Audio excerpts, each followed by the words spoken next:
Баршаңызға сәлем. Бүгін сіздермен өте оңай әрі дәмді кешкі ас дайындаймыз. Бар болғаны тауық аяқтары мен көкөністерін бір пакетке салып пешке жібереміз. Нәтижесінде жұмсақ, шырынды әрі хош иісті тағам дайын болады. Ендеше бірге жасайық. Видеоның соңына дейін қарап қойыңыздар. Ең алдымен тауық аяқтарын маринадтап аламыз. Ол үшін тауық аяқтарының үстіне тұзымызды, паприкамызды, қарабұршымызды және осындай тауық аяқтарына арналған специямызды және майонезімізді, томат пастасын салып, қолымызбен барлығын жақсылап жарты сағатқа маринадтап қоямыз.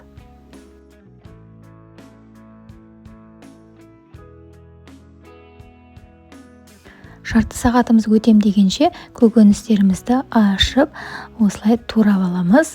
Қалауыңызша турасаңыздар болады. Мен осылай әдемілеп турадым.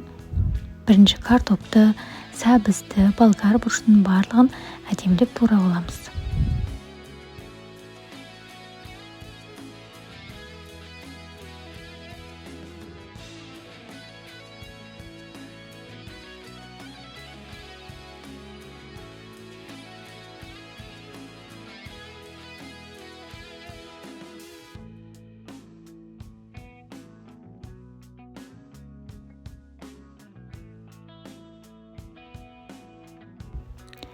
Сарымсақтың 2 тізшесін осылай майдалап турап аламыз. Қызанақты да 4-ке бөліп, үлкен етіп кесіп аламыз.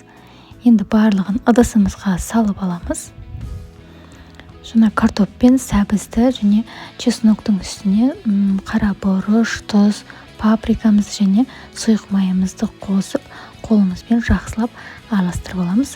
Енді барлығын өзі тауық аяқтарына арналған осындай пакетке барлығын салып аламыз. Ең алдымен көкөністерімізді салып, жаңа маринадталған тауық аяқтарын үстіне қойып, одан кейін жаңағы помидорларымызды біртіндеп қойып шығатын боламыз.